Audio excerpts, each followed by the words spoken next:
Vamos a ir con la última, aunque no menos importante, mesa del día. Sabéis que mañana seguimos con el Congreso, pero hoy acabamos con la mesa que siempre nos gusta en el Congreso dar voz a los jóvenes, a los que sois jóvenes, por ahora, ¿vale? Entonces, bueno, siempre intentamos que las asociaciones juveniles, que la sociedad civil juvenil, joven, esté representada en nuestro Congreso, porque nuestro Congreso principalmente está destinado a los alumnos, ¿vale? Por lo tanto, bueno, presento a un panel bastante de lujo, que es verdad que hemos tenido una, si habéis visto la programación, de la asociación de la red de Erasmus iban a venir, pero al final nos acaban de decir que no han podido venir, pero aún así tenemos a Margarita Guerrero, que es la directora general del Instituto de la Juventud, que es uno de los, bueno, sí, probablemente es el instituto más alto que trata temas de la juventud y tal. Pablo, que vino el año pasado, que estamos muy contentos de volver a verlo, que viene del Consejo de la Juventud. El Instituto de la Juventud y el Consejo de la Juventud probablemente sean las dos instituciones que velan por los intereses de los jóvenes más importantes del país. Y, no menos importante, seguro que os suena, siempre nos gusta poner en el panel de los jóvenes a un estudiante de CEDEU, en este caso Alberto, ya conocido por muchos de vosotros, estudiante de tercero de Derecho, y que bueno, siempre nos gusta que, aunque estén los jóvenes, particularmente estén los jóvenes de CEDEU. Así que muchas gracias a los tres por venir y todo lo vuestro. Muchas gracias. Gracias. ¿Se me escucha con el micro? Si el micro, ¿me escucháis bien? Sí, vale. Bueno, yo para empezar un poco esta moderación, darle las gracias a Tomás y a la institución, a CEDEU, por siempre organizar algo y siempre incluir la perspectiva joven, que yo creo que es esencial, sobre todo porque igual son temas que os tocan más de cerca, os llegan más de cerca. Antes de empezar yo quería preguntar, ¿quiénes de vosotros estudiáis o qué estudiáis? A ver, que levante la mano los que estudian Derecho. Vale, la primera fila. Y luego, ¿qué más hay? ¿ADE? ¿ADE hay alguien? ADE, vale, la mayoría, ¿no? ¿Alguna carrera que me haya dejado? ¿Y relaciones internacionales? Marketing y protocolo, vale. Vale. Bueno, yo creo que son carreras todas sociales que tocan temas, o sea, que los estudiantes, ¿no?, de Derecho, de ADE o de Marketing están íntimamente relacionados con el contexto social y político en el que vive en el que se desarrolla una sociedad, ya sea en cuestiones más económicas o más jurídicas o más políticas. Yo creo que la mesa que tenemos, ¿no?, entre gente que está estudiando ahora mismo y nuestra directora general de Juventud, representando al Gobierno de España, pero también muy próxima a los intereses de la juventud y al Consejo de la Juventud, que es la entidad a la que yo represento, pueden dar esa perspectiva de forma muy clara. En una charla sobre Unión Europea, sobre una conferencia sobre Unión Europea, teniendo cercano el 9 de junio, ¿no?, que son las elecciones al Parlamento Europeo, como imagino que sabréis todos, pues no cabe otra primera línea, ¿no?, que comentar, que hablar, que dialogar sobre las elecciones europeas, sobre la participación de la juventud en las elecciones, que no es solo ir a votar, como ya sabemos, que la perspectiva electoral es mucho más amplia, es la participación activa de la sociedad a lo largo de los 5 años que dura el mandato legislativo en el Parlamento Europeo, y luego también el contraste y la participación de la ciudadanía en el resto de instituciones. Yo, sin alargarme más, paso al turno de preguntas a nuestros ponentes. Sobre esta perspectiva joven en las próximas elecciones, ¿qué opináis? ¿Cómo valoráis desde un ámbito más gubernamental o desde un ámbito más estudiantil, pues la próxima convocatoria electoral, ¿no? ¿Qué intereses se ponen en juego sobre la mesa y cómo acude la juventud, en este caso la juventud europea, pero también española, a esa cita? Si quieres empezar, Margarita. Bueno, empiezo por donde empezó Pablo también, agradeciendo la invitación a participar de este espacio. Es mi primera vez aquí con vosotras, pero es ya las quintas jornadas de este tipo, así es que bueno, felicitar la iniciativa. Creo que es fundamental abrir espacios de reflexión y aunque tenemos este formato, la idea también es que después de estas intervenciones breves nuestras podamos abrir un turno de preguntas, de diálogo, que quizás es la parte más interesante de este tipo de actos. Realmente no sé cuántas de vosotras conocéis que hay una iniciativa de la Comisión Europea que se llama Semana Europea de la Juventud. ¿Alguna les suena? Vale. Sí, alguno de vosotros es posible que lo conozca, otros no. En todo caso, esta es una iniciativa que pone en marcha la Comisión Europea, que se desarrolla desde el 12 de abril hasta el 19 de abril y que busca promocionar, motivar, la participación de las personas jóvenes en las elecciones del 9 de junio en nuestro caso, y que busca también situar algunos elementos de participación activa, de ciudadanía activa, más allá de las elecciones del 9 de junio, es decir, que las demandas de las personas jóvenes estén presentes pues en los programas electorales, que estos luego se conviertan en políticas públicas y que reviertan en el bienestar de la gente joven. Hay infinidad de actividades que se desarrollan tanto en España como en Europa con este fin, con el fin de promover, pero según la introducción, a muchos de vosotros no os sonaban este tipo de iniciativas, ¿no? Y yo creo que ese es el punto de partida para la reflexión, ¿no? Que el ámbito local se conoce más, es más fácil tener conocimiento de nuestros ayuntamientos, un poco más difícil a nivel autonómico, un poco más difícil a nivel estatal y un poco más difícil todavía que lo anterior el nivel europeo, porque evidentemente son instituciones que están más lejos de todos nosotros y nosotras. No sé cuánto tiempo tenemos, tú te encargas de ir moderando, pero quería situar estos elementos porque no son una cuestión exclusiva de las personas jóvenes.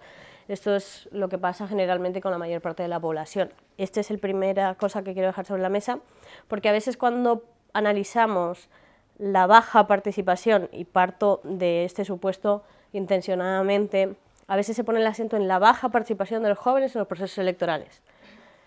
Pero ¿es realmente un fenómeno único y exclusivamente de los jóvenes? Se puede hacer una observación más estadística y efectivamente hay algunos datos, podemos analizar los datos, pero mi planteamiento es que las democracias están debilitadas porque efectivamente hay una baja participación genérica de toda la población en los procesos electorales, que es un medidor, pero no solo. No hay procesos de participación ciudadana para la elaboración de leyes, para la elaboración de presupuestos participativos, y estos son indicadores de la salud democrática general. No es un problema tampoco de España solo, no es un problema tampoco solo de Europa, y aquí es la siguiente idea que quiero dejar, y es que hay una crisis de intermediación. La gente ya no confía tanto en los partidos políticos, hay una desconfianza generalizada porque han perdido la capacidad de elevar las propuestas y convertirlas en soluciones.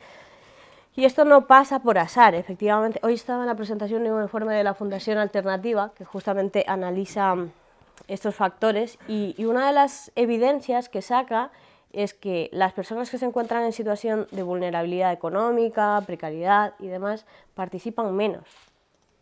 Y efectivamente, tampoco hay que ser un intelectual para darse cuenta de esto, lo podemos ver en nuestro día a día, evidentemente, si tenemos cubiertas las necesidades básicas, si no tenemos que pensar o si no nos tenemos que dejar el 80 o el 90% de los salarios en el alquiler y tenemos algo de tiempo, que es la otra variable que entra, también podemos disponer de tiempo para el ocio, para organizarnos, para participar, ¿no? Estando en un espacio universitario, evidentemente, pues el marco siempre invita a que nos encontremos con otras y construyamos, y eso es muy positivo, pero aún así os daréis cuenta que no todo el mundo participa.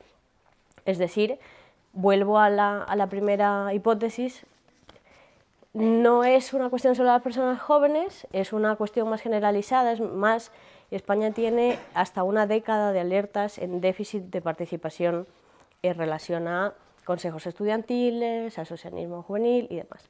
Y esto redunda finalmente en un déficit de participación general de toda la sociedad. Entonces, yo quiero dejar apuntados estos elementos para seguir la discusión, porque creo que lo más interesante es que podamos generar un intercambio.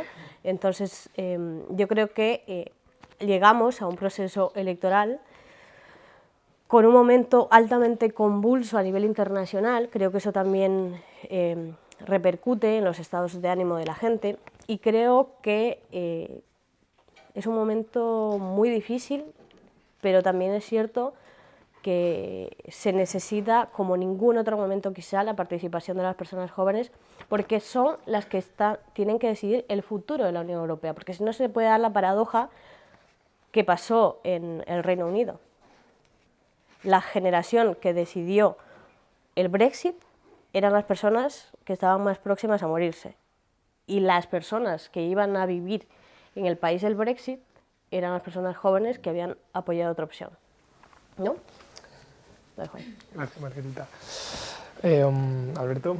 Vale, yo primero de todo me quería dar las gracias por no estar ahí sentado, sino estar aquí arriba. Y siguiendo lo que habíamos comentado anteriormente, sí que como joven creo que 2/3 de los jóvenes sienten que las instituciones están alejadas y por esto se puede repercutir en la baja participación de los jóvenes en todos los procesos electorales.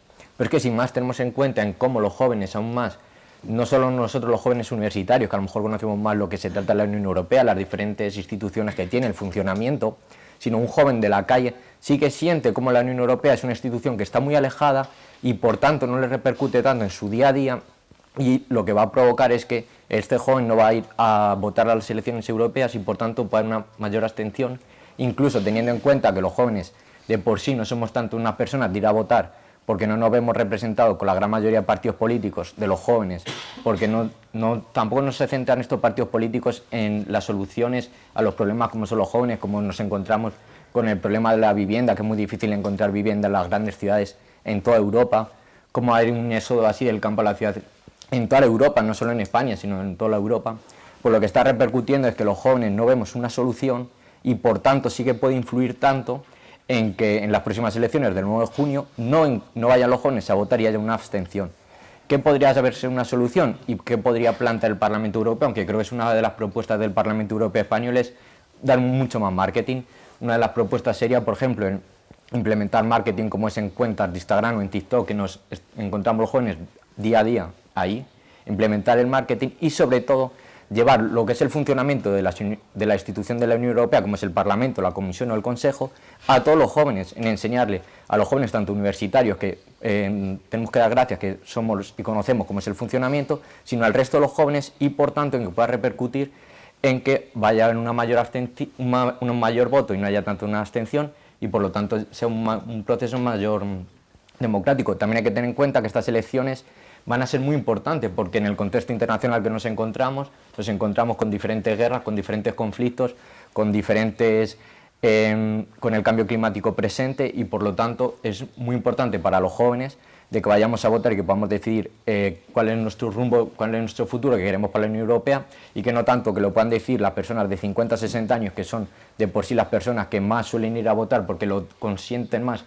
y los que se van a poder movilizar el 9 de junio, sino que el resto de las personas que somos los jóvenes nos movilicemos y por tanto vamos a ver un factor de cambio en las próximas elecciones europeas.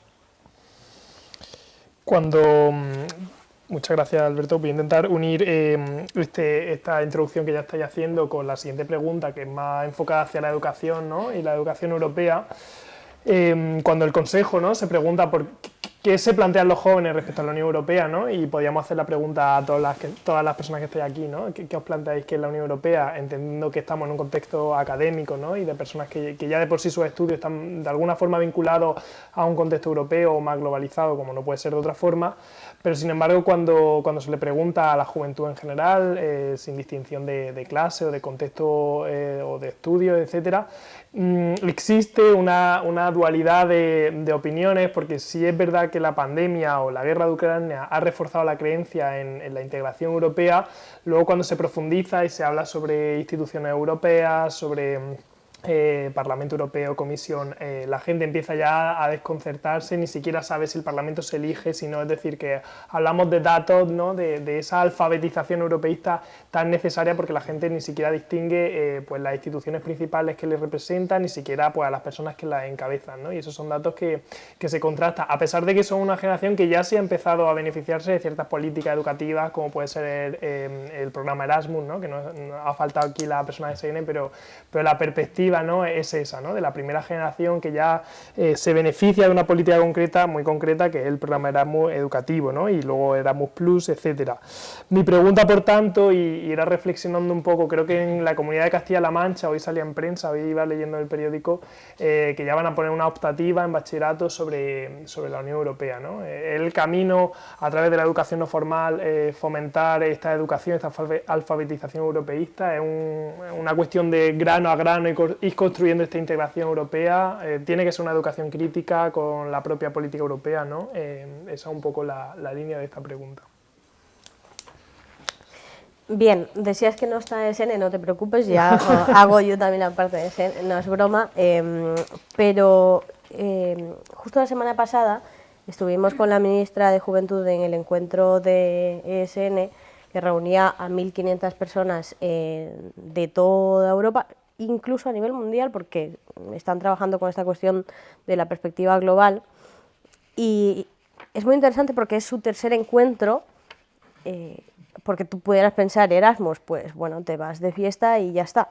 Bueno, pues hay gente que también se organiza para incidir en cambiar las cosas, ¿no? Y en este caso, por ejemplo, una de las reflexiones con las que trabajaban era cómo eliminar las barreras en la educación para construir sociedades más inclusivas.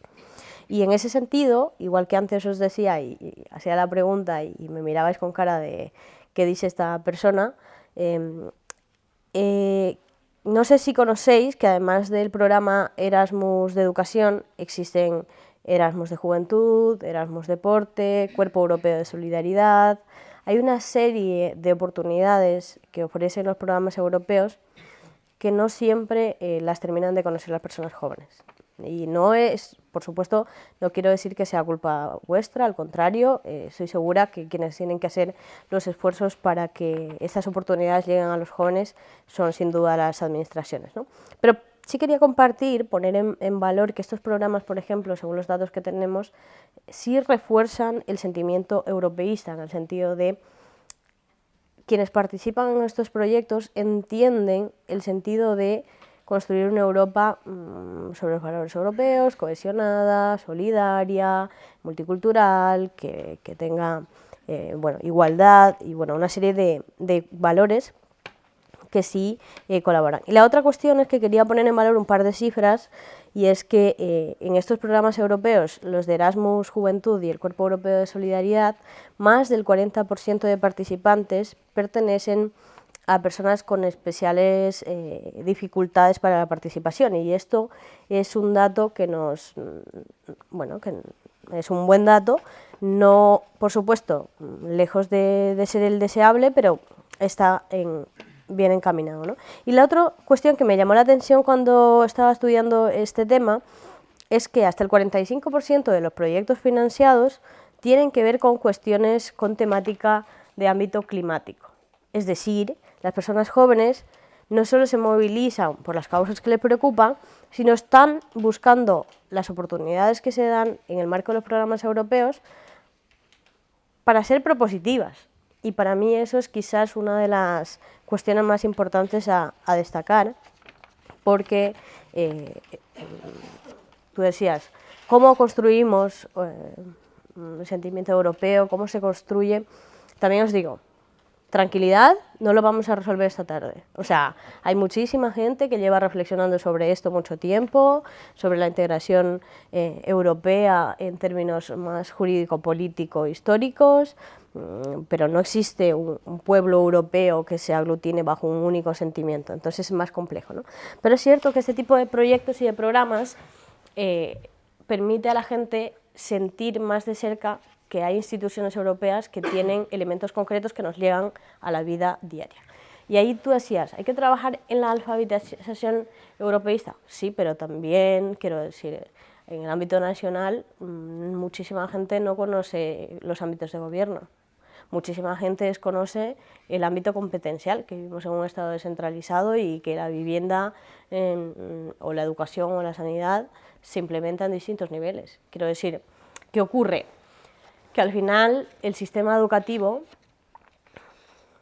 no tiene solo la función de formarnos para tener trabajo, porque si es así también está fallando. O sea, porque tenemos por un lado un dato del más del 40% de sobrecualificación, pero por el otro lado unas tasas de desempleo muy alto en aquellas personas que tienen baja cualificación, ¿no? Entonces vemos que tampoco consigue resolver la cuestión del empleo. Y entonces, ¿la educación para qué sirve? Para construir ciudadanos y ciudadanas libres y personas que podamos defendernos en la vida que nos toca vivir. Y esa hipótesis te obliga a reformularlo todo, porque vivimos en un mundo, que han venido las nuevas tecnologías, que ha irrumpido la inteligencia artificial, y si seguimos enfocándolo desde la manera tradicional, no vamos a entender el mundo que nos ha tocado vivir. Entonces, yo sí creo que en lo formal hay que trabajar en incluir cuestiones para entender la vida, o sea, para entender cómo es ese, pues una vida laboral, una nómina, para poder leer una nómina, para saber qué derechos y qué obligaciones tienes, para saber qué sistema económico es en el que vivimos, para conocer la realidad política, pues una serie de elementos que nos sirvan para que cuando terminemos la carrera, además de tener un título, sepamos a qué nos vamos a enfrentar. Porque todas nos hemos enfrentado a ese abismo de, bueno, ¿y ahora qué? ¿Y por dónde empiezo? Entonces, bueno, yo creo que es importante eso. Y la otra vertiente, y por eso nombraba los programas europeos, es la importancia de la educación no formal. Y ahí el asociacionismo, las organizaciones cumplen un rol fundamental. Además, incluso poniendo el acento en hacer cosas más fresquitas y de jóvenes, porque la educación formal está muy bien, pero tiene un alcance. Pero ¿y la gente que ya no está en las instituciones? Si no se lo contamos de forma amena, alegre, que resulte útil, tampoco nos... O sea, esto que estamos viviendo aquí es difícil. O sea, la gente no va a ir a una charla que diga «Conoce las instituciones europeas, acércate a este lugar en tu barrio». Pues no, no van a venir. Tendremos que ser imaginativas y pensar cómo llegamos a ellas. Y ahí la educación formal es clave. Alberto, tú como estudiante, ¿qué tienes? ¿Tú si estás en la institución todavía? Vale, a ver, en primer lugar yo creo que somos sobre todo una generación en la que hemos nacido en Europa, somos una generación europeísta y sobre todo que somos una generación en que estamos haciendo uso de Europa continuamente. Podemos tener el programa Erasmus, los diferentes programas como el voluntariado de la Unión Europea, todos los que hay, y por tanto creo que sí que somos una sociedad joven, europeísta, y que creemos que no solo vivimos en España, sino también creemos en que estamos viviendo en Europa y por tanto compartimos todos estos valores como es la libertad, la justicia, que son valores europeos y por tanto están presentes. Diciendo lo que habías dicho de la educación, ya creo que además 4 comunidades autónomas más lo querían implementar como una asignatura optativa y la verdad es que la educación es el único método de cambio para formar a las personas y por tanto creo que es una adecuada forma de que todas las personas, que no solo las universitarias, porque como he dicho anteriormente, los universitarios y por ejemplo lo que es la rama de Derecho, ADE, sí somos conscientes de todo lo que engloba la Unión Europea, pero por ejemplo el resto de universitarios, si no hace un Erasmus, no es consciente de todo lo que engloba la Unión Europea, de cómo es un mercado común, en cómo no hay ninguna barrera física para movernos, en cómo tenemos una misma moneda, en todos los beneficios de vivir en la Unión Europea y por tanto la mejor forma es implementarlo a través de cómo podría ser la ESO o el bachiller, esta asignatura que sea una asignatura optativa y no emplee demasiado, pero que también emplee unos conocimientos para el resto de personas, porque sobre todo si somos una generación en la que hemos nacido en la Unión Europea, en la que somos un sentimiento europeísta, que seamos conscientes de cuáles son las instituciones, de cuál es el funcionamiento, que no solo sepamos cómo es que tenemos la moneda como es el euro o que existe el Erasmus o que cuando viajamos estamos en el patio Schengen y no tenemos que llevar el pasaporte para irnos a Francia, sino también cuál es el funcionamiento real de todas las instituciones y por qué es importante, por ejemplo, de cara a estas elecciones europeas, de votar el Parlamento en cómo se va a decidir una comisión y por tanto que nos va a repercutir en nuestro futuro, que al fin y al cabo lo que nos importa a todas las personas y sobre todo más a los jóvenes es nuestro día a día, el corto plazo y no el largo plazo de pertenecer a la Unión Europea, sino todos estos posibles cambios. También hay que destacar que, como decía anteriormente, de que somos una sociedad que sí somos conscientes, pero al resto tampoco no somos conscientes de toda la formación, no somos conscientes de la información. Por tanto, sí que es muy importante, como dicen las asociaciones de estudiantes, y seguir conocimiento continuamente de todo lo que nos implica la Unión Europea, como el resto de cosas, de que nos seguimos teniendo que seguir formando continuamente día a día, el resto de la sociedad. Muchas gracias a los dos por este segundo bloque más educativo. Yo quería preguntar al público también, que levantéis las manos, ¿quién se ha ido de Erasmus? ¿O ha habido o todavía no? ¿En qué año estáis de carrera más o menos? Vale, pero ¿alguien se quiere ir? ¿No? ¿No lo veis claro? ¿Está por ahí pendiente? Yo no he ido a Erasmus. No es obligatorio. Que no todo el mundo va, digamos. Bueno, luego para el debate después os guardáis alguna pregunta, pues yo creo que este tema da mucho de sí, ¿no? Cómo se construye esa identidad europea. La última pregunta de para ir cerrando ya como bloque y luego ir dando, que yo creo que esta puede ser un poco la pregunta que también interese más, ¿no? Porque es una pregunta que es algo más personal de valores sociales. Cuando también estudiamos la narrativa, ¿no? ¿Qué opinan los jóvenes españoles de lo que aportan, ¿no? Como sociedad española al contexto de la Unión Europea y al mundo en general? Se vislumbra una narrativa distinta a la que, por ejemplo, percibieron la generación de mis padres, ¿no? La generación de mis padres, abuelos, entraron en la Unión Europea con una España que se avergonzaba un poco, ¿no? Era una España atrasada, pendiente de una industrialización, y entraban en la Unión Europea como si fuera la modernidad, ¿no? Como Europa es lo moderno y nosotros somos un país todavía atrasado por desarrollar. Y sin embargo hay una narrativa nueva, un nuevo contexto de las nuevas generaciones que creen que España sí aporta, ¿no? Y se coloca de alguna forma a la vanguardia en muchos valores, ¿no? Como podríamos hablar, han mencionado Marga, el cambio climático, igualdad, feminismo, democracia, y que empieza a ser percibida la sociedad española en el contexto de la integración europea como una sociedad que se pone a la vanguardia en muchos valores relevantes, ¿no? Entonces yo un poco quería preguntaros en ese sentido, ¿qué nuevos valores enfrenta o afronta la sociedad joven española respecto o en el contexto que comparte con el resto de jóvenes europeístas? No sé, Alberto, si quieres empezar en este momento y así vamos alternando.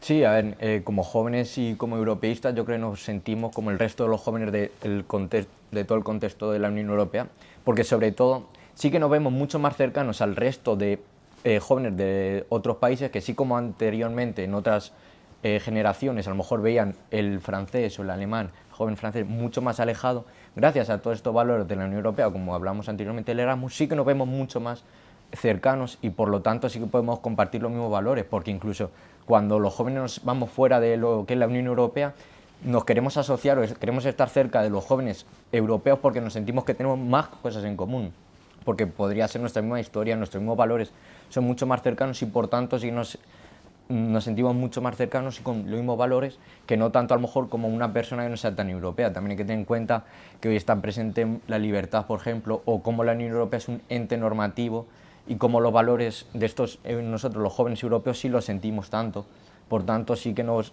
podemos estar más cercanos del resto de los jóvenes europeos y cómo no anteriormente en otras generaciones pues que se veía todo mucho más alejado. También hay que tener en cuenta que España, como nombrabas anteriormente, pues ya está a la cabeza de Europa, no es lo mismo en la España que entró en la Unión Europea con la España que nos encontramos actualmente, en cómo incluso España, siendo la presidenta del Consejo, ha logrado grandes cambios, incluso se ha conseguido aplicar la ley de la inteligencia artificial, un gran cambio que ha supuesto para España un impacto global en todo lo que es la Unión Europea, pero también en el entorno internacional, y cómo los jóvenes sí que decimos, jolín, nuestro país ha logrado esto, cómo ha conseguido grandes cambios y por tanto nos sentimos mucho más beneficiosos de todos estos cambios que se están consiguiendo por parte, por ejemplo, de España en el Consejo de la Unión Europea, implementándolos en el resto de la Unión Europea y cómo ha sido importante. Muchas gracias, Margarita. Me parece muy buen punto de partida esto de situar las diferencias generacionales en relación a nuestra proximidad a la UE, porque evidentemente, claro, la UE, y por ahí al fondo hay profes, incluso sí que voy a ser muy cuidadosa en lo que digo, se construye desde un lugar, el papel que nos tocó en ese reparto inicial es de una periferia que tenía que jugar un papel en el contexto económico de su momento, de una periferia clásica, sea la que sea esta, y ahora es verdad que hay un nuevo escenario en el que, por cierto, por ejemplo, has nombrado un ejemplo, también hay otros relacionados con ahora el Pacto Verde, la transición ecológica y demás, reconfigura un poco los roles. De hecho, hay algunas tensiones en relación a esto, porque España sí... Hay un tema que todavía no se termina de aclarar cómo va a salir, pero por ejemplo en renovables somos líderes también europeos y tenemos una serie de cuestiones, unos puntos de partida distintos. Obviamente esto se vuelve mucho más complejo porque el mundo está súper internacionalizado, la economía es global prácticamente y está sometido también a tensiones, y lo hemos podido ver, ¿no? La geopolítica de los recursos, que esto es una cuestión que irá increciendo y que esto tiene que ver también con los movimientos migratorios, tiene que ver también con los movimientos climáticos y tiene que ver con un modelo de desarrollo económico. Entonces, ahora ya no se trata únicamente de plantear cómo nos movemos dentro de Europa para que Europa sea fuerte, sino qué posición tiene que tener Europa en el mundo para que tengamos, por un lado, los derechos de todo tipo cubiertos como ciudadanos y ciudadanas europeas, y que al mismo tiempo las decisiones que se tomen en el ámbito internacional global no hipotequen las vidas de los ciudadanos en Europa, ¿no? Entonces, estoy hablando claramente de tener posiciones soberanas en un contexto de geopolítica internacional, estoy hablando de estas cuestiones que son un poco más abstractas, que parece que no aterrizan en el día a día, pero tienen que ver. Las decisiones que se toman en el ámbito europeo y que trascienden a las fronteras de Europa impactan directamente en nuestro día a día, y eso quizás es una reflexión que es interesante hacer para que dimensionar bien esta cuestión del fenómeno mundo, ¿no? Se ha visto ahora con el tema de la inflación, por ejemplo, ¿no? A priori no tiene nada que ver, pero eso se aterriza sobre la cesta de la compra, y que cuando vamos a comprar cuesta todo mucho más de lo que costaba antes, ¿no? Partiendo de esta cuestión, yo creo que también, evidentemente, es un momento muy diferente, los jóvenes españoles participan mucho en los programas europeos, hay una alta movilidad, la movilidad también da otras perspectivas, y yo creo que esto también nos puede situar en otro lugar. Pero no me atrevería a hacer ningún pronóstico, más bien diría que en otro momento histórico las personas jóvenes tenemos la oportunidad de construir la Europa del futuro que queremos. Y para mí eso es lo más importante, que no está todo hecho, al contrario, está mucho por hacer y mucho depende de nuestra participación. Por eso todo esto de la promoción de la participación en las elecciones europeas no es únicamente que te levantes ese día motivado y vayas a votar, significa que también te puedas implicar previamente, saber qué instituciones hay en Europa, qué programas electorales hay, qué políticas apoyan cada programa, cómo te van a afectar esas políticas en el día a día, es decir, tomar una decisión informada y consecuente y responsable, porque lo que ocurre al día después de las elecciones no es que te desentiendes y hasta el siguiente proceso electoral, en el caso de las europeas son 5 años, ya no tienes obligación de ir a votar, bueno, obligación no tienes en cualquier caso, el voto es voluntario, pero eso no va a resolver los problemas, porque al día siguiente se conforma un gobierno y el gobierno que se conforme aplicará unas políticas u otras, y van a ir en un sentido o en otro, y eso es corresponsabilidad de todos, porque entre todos lo elegimos. Después no basta con decir, pues no me representan. Bueno, no, te pueden no representar, pero esa gente va a seguir gobernando todos y cada uno de los días hasta que se vaya. Entonces ahí sí hay una parte de recuperar la agencia que nos pertenece y que tenemos la capacidad de cambiar las cosas si queremos ser. Pues ya para ir haciendo una pregunta cierre, pero que dé paso también a que vosotras y vosotros preguntéis, opinéis e intentemos hacerlo un poco más abierto. Sé que ya somos la última mesa, acaba pronto, os lo prometemos.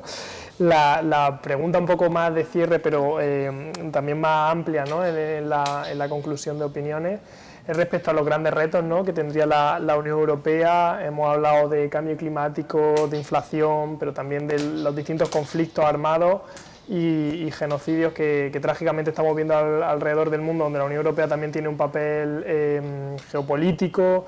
Hemos hablado de energía, etcétera, ¿no? Y hay grandes retos que tiene que afrontar la Unión Europea. Tiene ahí la juventud un papel propio, es decir, puede la juventud de alguna forma coger un altavoz propio que la diferencie de otras generaciones. Creo que una de las grandes problemáticas ha sido hace muy poco los trabajadores del campo, que hemos visto que ha sido un fenómeno en toda la Unión Europea, criticando distintas normas. Yo creo que hay bastante revuelo, ¿no? entre gente que critica la Agenda 2030, políticas climáticas, otros que apoyan. Bueno, ¿cuáles son esos grandes retos de la Unión Europea y si la juventud puede coger ese altavoz propio, ¿no? Sería como la pregunta así de reflexión última. No hace falta que puede ser más corta y ya damos paso a la pregunta. No sé si quiere empezar o Marca, que ha empezado. Sí. Que está rozando, ¿no? Vale. Sí. Se está escuchando ahí una reverberación. Fallos del directo. Pues Margarita, si quiere continuar. Es una pregunta que puede dar para... para toda la tarde. Y justo la última, la más corta, la de resumen titulares. No, yo creo que el punto de partida más importante es la próxima cita electoral, o sea, no hay que hacernos trampa. De la correlación de fuerzas que salga de ese proceso electoral va a depender el futuro de la Unión Europea más próximo, va a condicionar nuestros próximos 20, 30 años. Así que nos situamos casi ya al final de nuestra etapa laboral. Porque además en Europa se planifican las decisiones se toman planificando a largo plazo, ¿vale? Entonces creo que este tipo de cosas es importante que todos sepamos, ¿no? Nuestro voto condiciona que se desarrolle determinadas políticas hasta un montón de años después. No son los próximos 5 años. Los próximos 5 años se van a tomar decisiones que van a afectar a décadas. Entonces, en ese sentido, estamos en un momento en el que se está reconfigurando el poder en todo el mundo. Se está construyendo el mundo del futuro y en ese sentido, obviamente Europa tiene el reto de construir una posición de soberanía en relación al mundo. Eso significa, por ejemplo, entre otras cosas, apostar nítidamente por la paz. Obviamente aquí cada uno es libre de apostar por armarse indefinidamente, acumular todas las armas del mundo, pero con más armas no construyes ningún tipo de paz. Y luego también en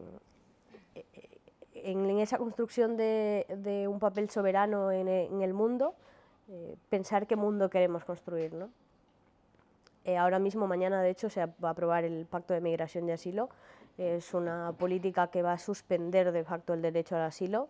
Esto es una política de la Unión Europea que tiene un paquete de un montón de políticas adicionales que marcan la construcción de una Europa hacia un lugar contrario a los derechos humanos.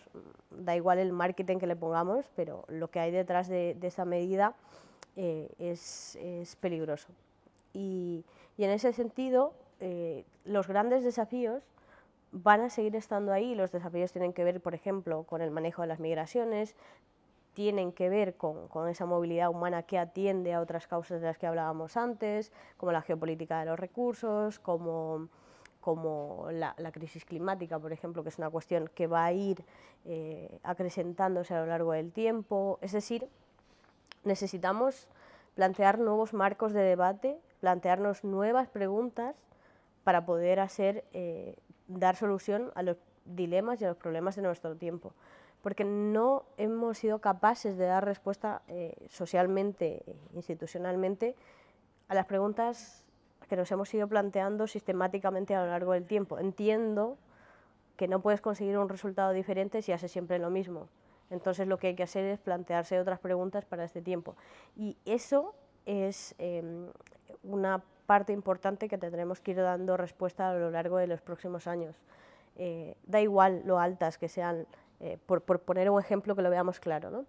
Da igual lo altas que sean las vallas, los muros y las concertinas, si no hay oportunidades para que la gente pueda desarrollar sus proyectos vitales en sus países de origen. La gente va a seguir viniendo y encima, además, con una cuestión agravada, que es que hay mafias que instrumentalizan la migración en base a la necesidad de huir de esa gente de sus países de origen. Entonces, son cuestiones bastante complejas.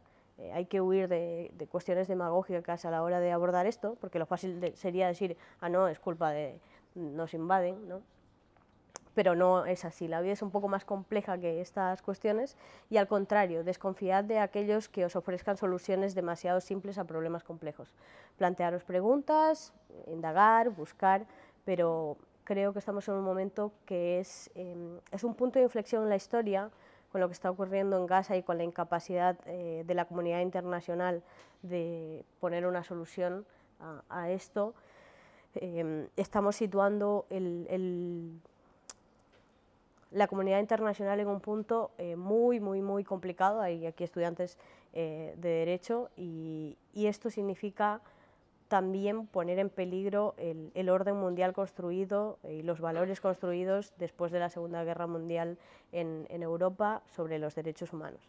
Así es que es un poco Ahí es nada. Me lo dejo. Muchas gracias, Margarita. Alberto. Vale, a ver, en primer lugar hay que tener en cuenta la situación internacional que nos encontramos, una situación internacional en que hemos visto por primera vez una guerra en Europa, que por ejemplo los jóvenes no somos conscientes de lo que es una guerra, está por primera vez una guerra en las fronteras de Europa, luego también nos encontramos con una guerra en lo que es en Gaza, y por lo tanto sí que los jóvenes tenemos una decisión muy clave en ir a votar a las elecciones el 9 de junio, porque lo que vamos a decidir son cuestiones muy relevantes para nuestro futuro, que nos van a afectar tanto a corto plazo, en los próximos 5 años, como los 20 años, como los 30 años siguientes, porque lo que se debe elegir es si Europa sigue siendo un ente normativo en el que tiene que regular internacionalmente todas las cuestiones, o si por el cambio elegimos a que vayamos a la guerra o rearmémonos. Por lo tanto, sí que es muy importante esta cuestión, porque es lo que se juega relevantemente en si tenemos que mandar tropas o no, como lo que se quieren decir algunas personas en la Unión Europea en vámonos a Ucrania, vámonos, o si en cambio tenemos que seguir siendo como un ente normativo, en seguir poniendo normativas, poniendo sanciones a Rusia. Por lo tanto, es muy importante ir y decidir cuál es el futuro de la Unión Europea. También nos encontramos en que va a haber próximas elecciones en Estados Unidos, probablemente salga Trump. ¿Cómo va a afectar esto a la Unión Europea? ¿Cuál va a ser la relación de la Unión Europea con Estados Unidos? ¿Qué efectos económicos va a traer? Por tanto, sí que va a ser muy importante en cómo decidir estas elecciones y, por lo tanto, el futuro, que es cómo nos va a afectar. Incluso se habla hace poco se ha hablado de cómo va a afectar la OTAN con Trump, otras cuestiones que son muy relevantes en cómo vamos a tener que ser una Unión Europea mucho más fuerte y con mucho más eficaz de frente a otros agentes externos. También se habla en el contexto internacional económico en que nos enfrentamos, en cómo ya Estados Unidos no va a poder ser el primero económicamente, sino a lo mejor se implementa China, en cómo las diferentes conexiones internacionales entre los diferentes países. Por tanto, es muy relevante en voto a decidir el futuro de la Unión Europea, en que si queremos que sea una Unión Europea el gran mercado común del mundo, y cómo se va a poder decir con el resto de cómo puede ser China, India o el resto de sectores económicos y mercados globales. También hablando, como había nombrado, creo que va a ser muy importante y va a afectar mucho a las elecciones europeas todas las políticas que han habido con el sector agrario, porque hemos visto en cómo ha habido movilizaciones muy masivas en España, en el resto de Europa. Por lo tanto, aquí sí que se va a poder decidir en el contexto de las elecciones europeas ese cambio a ciertos partidos políticos en contra de las políticas que se están implementando. Por tanto, esto va a ser muy importante, y también hay que tener en cuenta de que sería relevante en que los partidos políticos implementaran y que se unan a pedir a las elecciones.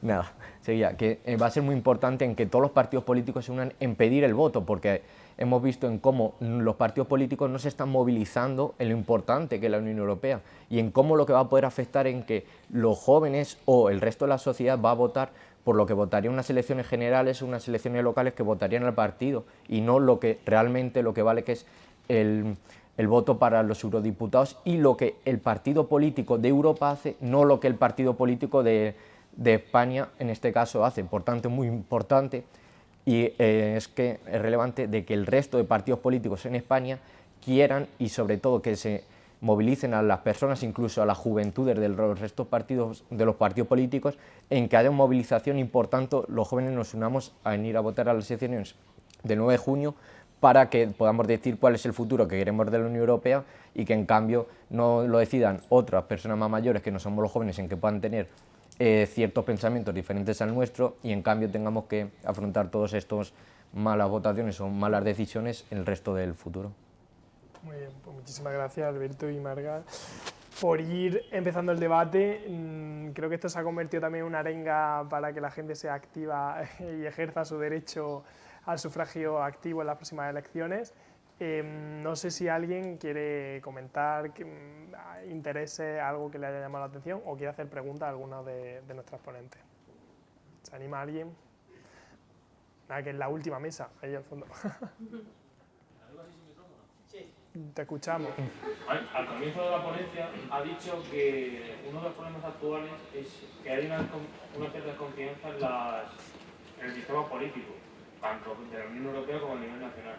¿Cree que la Unión Europea ha favorecido esa desconfianza en el sistema político con la creación de ciertas leyes o llevando ciertas acciones que aparentemente, más que favorecer los intereses de los ciudadanos europeos, han propiciado la creación de un sistema clientelar entre los estados elitistas y los demás estados?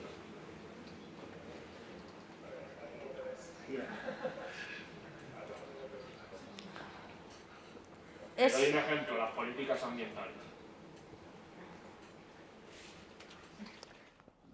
No creo que sea tanto con las políticas ambientales, o concretamente. O sea, no creo que se refiera a la concreción de... Actualmente hay una fuerte presión con que los ciudadanos europeos, concretamente en el caso del transporte, hagan más uso del transporte público y cambien sus vehículos de combustibles fósiles a vehículos eléctricos. Han creado zonas de bajas emisiones que ya casi todos los estados tienen, y curiosamente llevar a cabo esa transición de vehículos a motor a vehículos eléctricos tiene un alto coste, pero curiosamente las grandes empresas automovilísticas se encuentran en esos estados elitistas, como pueda ser el caso de Alemania o Francia.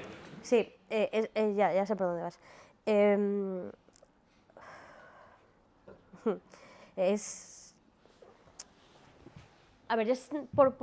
Por un lado es hasta entendible que cualquier movimiento tendente a transformar un estado de la cuestión genere reacción. Quiero decir, evidentemente en el momento que se plantea que es necesario ir hacia una transición en la movilidad, porque es uno de los ejes más contaminantes, el tipo de políticas que diseñes va a generar una reacción. Por eso también nosotros hacemos hincapié, siempre esto desde que yo era parte del Consejo de la Juventud, ya no lo soy, en la importancia de la participación ciudadana en la elaboración de esas políticas.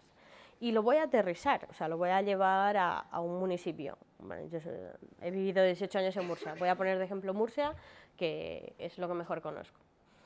En Murcia, en el momento que quisieron aterrizar esa política de bajas emisiones y demás, cogieron un día en un despacho, que entiendo que habrá gente muy entendida, no lo cuestiono, diseñaron los cambios que querían hacer y los pusieron en marcha. Participación ciudadana, ninguna. El resultado, la gente cabreada, porque un día se levantaron y vieron que era imposible circular por donde antes circulaba, que estaba todo...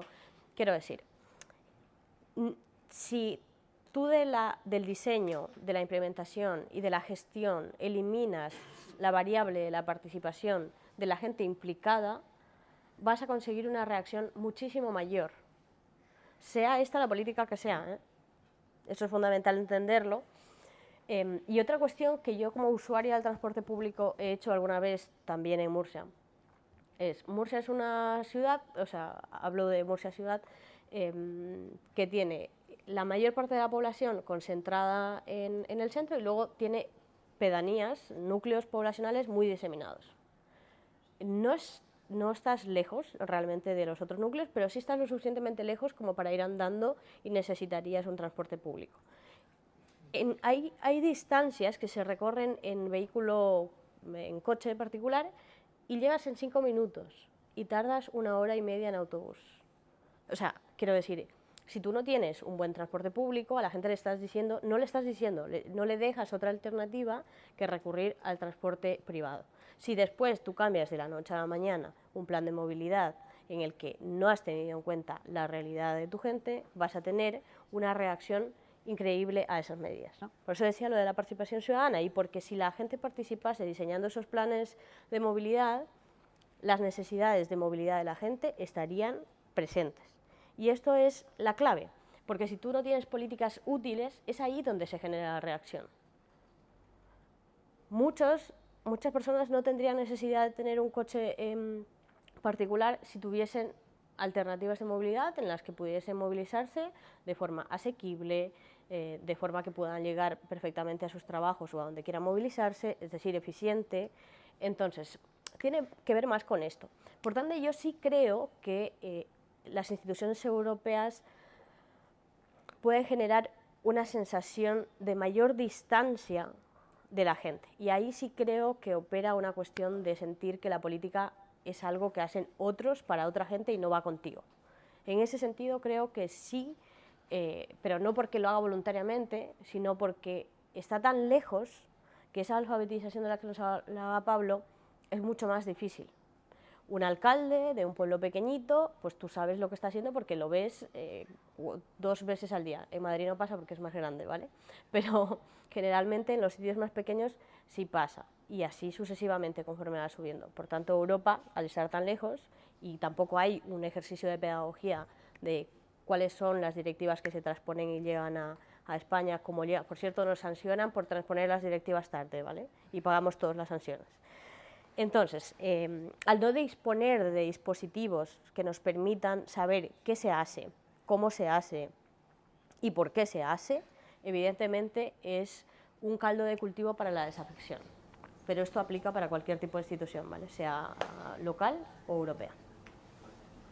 No sé si quieres responder o aportar algo a la pregunta. Vale, aportar es que no se trata del mal funcionamiento de la Unión Europea, porque al fin y al cabo lo que se están produciendo, sí, por ciertas narrativas, es que el mal funcionamiento de la Unión Europea, pero al fin y al cabo no es el mal funcionamiento de la Unión Europea, a lo mejor es mal funcionamiento de esa legislación de la Unión Europea, porque al fin y al cabo lo que estamos viendo en los medios de comunicación o en ciertas narrativas es que la Unión Europea no sirve. A lo mejor lo que nos sirve es esa cierta política que se está llevando a cabo, pero no el mal funcionamiento de la Unión Europea, porque lo que estamos viendo y lo que se ve últimamente es que ciertas movilizaciones se ven en cómo van en contra de la Unión Europea y cómo puede generarse una narrativa, un movimiento peor. Y al fin y al cabo lo que hay que explicar es que a lo mejor esa política, a lo mejor no sirve, pero porque al fin y al cabo lo que creo que se refiere es que esto se está llevando a eso, a esa narrativa, pero al fin y al cabo es lo que hemos explicado, que es un funcionamiento de la Unión Europea en que si sirve somos un mercado común, un gran mercado en que eso beneficia a todas las personas. Al fin y al cabo es, tú puedes comprar o exportar, vender y vas a tener un amplio público mucho más grande y por tanto va a ser mejor. Y también al fin y al cabo lo que creo es que sobre todo vemos a la Unión Europea como una institución muy alejada, como que está en algún sitio pero no lo vemos tan presente en nuestro día. Y a lo mejor sí que es importante, como decíamos, que se estén presentes en todos los medios de comunicación, en cómo los medios de comunicación sí que hablen más de la Unión Europea, en cómo las directivas que se han implementado son por parte de la Unión Europea, en cómo se implementan reglamentos y en cómo todas las políticas, como son el 80% de las políticas nacionales, son por parte de la Unión Europea. Por tanto, a lo mejor sí que es más importante mover ese movimiento de que todo lo que hace la Unión Europea por nosotros y no que se contrarrestre en el que la Unión Europea no vale, a lo mejor decir lo que no vale es esta ley y no el gran funcionamiento de lo que es la Unión Europea. ¿Alguna pregunta más? ¿Alguien se anima a compartir algo? Vamos a esperar a ver si alguien más puede, si no volvemos a ti. ¿Alguien más se anima? ¿No? Pues si quieres, ¿es una pregunta, aportación, opinión? No, es hablar sobre la referencia que has mencionado. Venga, pues hacemos al principio sobre... que sea breve y ya con eso podemos cerrar, ¿vale? Bueno, que si crees que la relación clientelar que se ha instaurado en la Unión Europea desde hace un tiempo ha propiciado que tanto los jóvenes como la gente más adulta no sea más reticente a participar en los procesos democráticos de la Unión. Vale. Vamos a la pregunta. O sea, la pregunta no es si la actitud o ciertas políticas de la Unión Europea ha generado esa desafección política, ¿no? Les pongo un ejemplo. Sí. Hace unos meses, una exministra del gobierno socialista de España se hizo presidenta del Banco Europeo de Inversiones. Curiosamente, para que esa persona ocupase ese cargo, España le tuvo que condonar a Alemania una deuda que una empresa tecnológica contraía con ellos. Entonces, esa deuda fue condonada y esa persona fue nombrada presidenta de dicho órgano. Un ejemplo muy concreto, desde luego. Por trasladarlo un poco a la esfera de la que venimos hablando, al ámbito juvenil, de juventud, o más... Lo puedo simplificar más. Sí, no, creo que lo hemos entendido. No sé si querías hacer alguna aportación, alguno. A ver.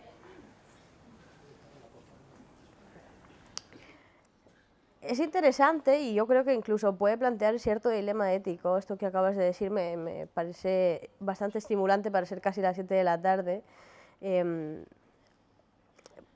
Porque fíjate que Europa tiene grandes desafíos en relación a regular los lobbies, por ejemplo, ¿no? Ahora voy a responder lo tuyo, pero voy a acercarme para que entendamos el contexto del que estamos hablando. Os sonará Qatargate, ¿no? O sea, gente que encontraron por ahí con, no sé, un montón de dinero, cosa que ninguno, obviamente, de cualquier persona tiene, no sé, 50.000, 100.000 o 100.000 o 200.000 euros en su casa, no sé vosotros, yo no. Este escándalo que se armó, yo antes era asesora de una eurodiputada, entonces digamos que cuando estalló este conflicto nosotros lo vivimos desde el mismo Parlamento, obviamente desde una distancia bastante grande, nunca haríamos ningún tipo de negocio de ese estilo, pero quiero decir, hay agentes que compran voluntades del Parlamento Europeo para condicionar las políticas que se hacen en el Parlamento Europeo. Eso sí pasa. No estoy haciendo ninguna acusación a nadie, es que los encontraron con el carrito de los helados. O sea, ahí hay gente que está siendo investigada por esa trama, ¿no? Y ahí hay un vacío en la Unión Europea que tiene que regular bien los lobbies, porque es más fácil, y esto lo vimos, no recuerdo exactamente la ley que era, pero era una ley de temática ambiental, que estaban los inversores de las petroleras sentados condicionando el desarrollo de la ley, pero no dejaban que activistas climáticos pudiesen acceder al debate del Parlamento Europeo. Quiero decir con esto que evidentemente hay gente que sí se acerca a la política a comprar voluntades, pero no significa, y nos haríamos un flaco favor si pensáramos que toda la gente en política funciona igual, porque no es verdad. Ahora bien, si no se disponen de mecanismos como, por ejemplo, que estos lobbies estén regulados, que no puedan entrar en el Parlamento como si fuese el patio de su casa a condicionar las cosas, ¿por qué estamos hablando entonces? Que la democracia es solo una formalidad, porque si un rico puede comprar la voluntad de un Parlamento, entonces se subvierte la voluntad popular, ¿no? Y para tu caso concreto, yo no estuve muy pendiente del desarrollo de las negociaciones del nombramiento de Nadia Calviño, que es a quien te estás refiriendo, pero evidentemente las negociaciones de los organismos europeos suelen tener implícitas una serie de acuerdos, de intercambios de intereses y yo no estoy avalando nada, solo estoy describiendo que pues, se dan procesos de negociación para este tipo de dirigir estas esferas de interés. Pero como quiero decir mi posición también al respecto, no solo de este tema, me parece muy interesante el planteamiento de tu pregunta y yo además la sumo y lo elevo a que instituciones como el Banco Central Europeo sean instituciones democráticas y no sean instituciones que están al margen dictando, por ejemplo, subiendo el Euribor de una forma desproporcionada, que ni siquiera desde un punto de vista económico es eficiente y que genera que aumente, por ejemplo, las letras de las hipotecas en nuestro país, en España, hasta 700, 800, 900 euros o 1.000 euros. Es decir, se dictan políticas desde un punto de vista no democrático en espacios de toma de decisiones, sí. Este tipo de cuestiones que mencionas, o lo que decía el lobby, o este tipo de cuestiones revierten en la desafección política, sí, pero es que además son profundamente crueles porque generan dolor en la gente, en la vida de la gente, sufrimiento humano, y evidentemente a la gente que le causa sufrimiento las decisiones políticas, pues comprenderás que no va a ir a votar efectivamente. Aunque su voto, aunque que no vote, le puede provocar mayor sufrimiento, pero esto opera así.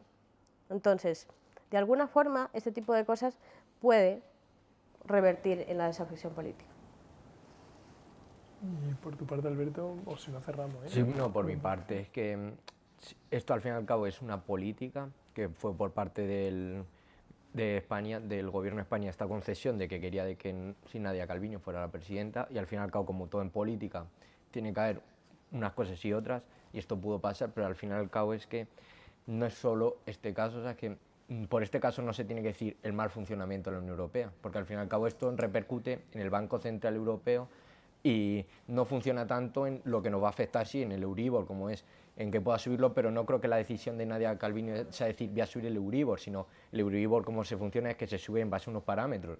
Y al fin y al cabo fue la decisión de que España, sí, el gobierno de España, pues quería tener esa ilusión de tener a Nadia Calviño en la presidencia del gobierno y pues tuvo que hacer esta concesión, pero como igual que se hacen concesiones en múltiples sentidos en política, porque desgraciadamente así es como en un sentido funciona la política, que no es solo lo bonito que es, sino que a veces hay que funcionar de esta manera, pero es que por esto no hay que criticar el mal funcionamiento de la Unión Europea, que es por su transparencia, que es uno de los principios fundamentales de la Unión Europea, en cómo la transparencia por parte de la Unión Europea, que está presente en todas las políticas, en cómo se impone la Unión Europea en la política de la transparencia, está presente, por tanto, es muy importante que no se critique por este simple hecho el resto del funcionamiento de la Unión Europea.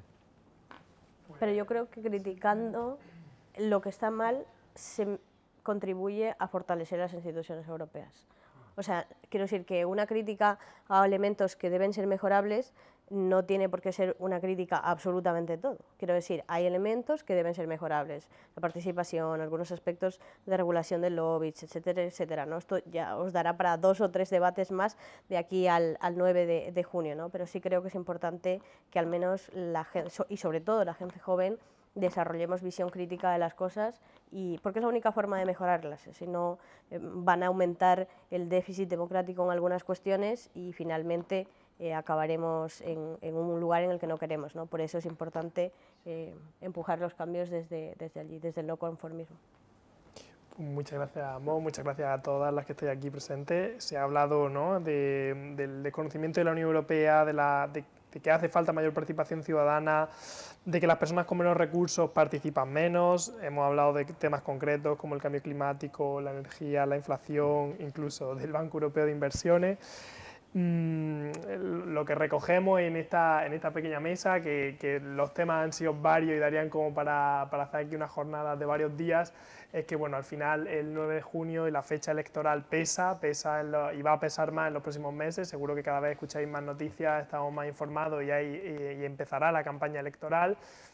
Como uno de los grandes retos de la Unión Europea, su desconocimiento o la crítica de ciertos sectores, que también ha salido en el debate, bueno, pues que de alguna forma vosotras y vosotros, que sois gente joven, que estáis motivados y seguro que tenéis vuestra opinión sobre la Unión Europea de una forma u otra, os convertáis también de alguna forma en embajadores de información, que habléis con conocidos, amigos, familiares de lo que son la Unión Europea y de por qué es importante, bueno, pues ejercer el sufragio, que es un día al año, y luego el resto de días seguir participando activamente como ciudadanos y ciudadanas. Así que yo creo que podemos cerrar aquí. Muchas gracias.